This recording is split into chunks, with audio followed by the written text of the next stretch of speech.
কখনো কি ভেবে দেখেছেন একটা বিশাল ক্রুজ জাহাজ যখন সমুদ্রের বুকে যাত্রা শুরু করে তখন তার গন্তব্যে পৌঁছাতে কয়েক সপ্তাহ কখনো কখনো মাসও লেগে যায়, কিন্তু অবাক করা বিষয় হলো এই জাহাজ চারপাশে তো কেবল লবণাক্ত পানি। তাহলে প্রশ্ন হলো, এত মানুষ মিলে প্রতিদিন যে পানি দরকার সেটা আসে কোথা থেকে?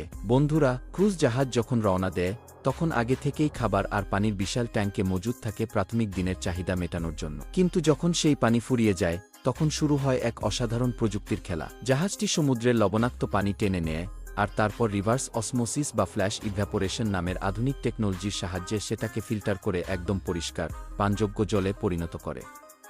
এই প্রক্রিয়ায় লবণ, জীবাণু আর অপবিত্রতা দূর হয়ে যায় এবং সেই জলেই ব্যবহার হয় স্নান, রান্না, এমনকি খাবার তৈরিতেও। এবার ভাবুন তো, হাজার হাজার মানুষ প্রতিদিন জাহাজে থাকলে কতটা বর্জ্য তৈরি হয়। যদি সেই ওয়েস্ট ঠিকভাবে নিয়ন্ত্রণ না করা হয় তাহলে জাহাজের ওজন বেড়ে যাবে আর দুর্গন্ধ ছড়িয়ে যাবে চারদিকে। তাই প্রতিটি ক্রুজ জাহাজেই থাকে অ্যাডভান্সড ওয়েস্ট ট্রিটমেন্ট প্ল্যান্ট, যেখানে সব বর্জ্য আলাদা করে প্রসেস করা হয়। এরপর কঠোর আন্তর্জাতিক নিয়ম মেনে নির্দিষ্ট সামুদ্রিক এলাকায় এই বর্জ্য ডিসচার্জ করা হয়, যাতে সামুদ্রিক প্রাণীদের কোনো ক্ষতি না হয় আর পরিবেশও থাকে সুরক্ষিত। তাই পরের বার যখন কোনো ক্রুজ জাহাজ দেখবেন, মনে রাখবেন ওটা শুধু একটা ভাসমান শহর নয়, বরং এক অসাধারণ প্রযুক্তির দৃষ্টান্ত।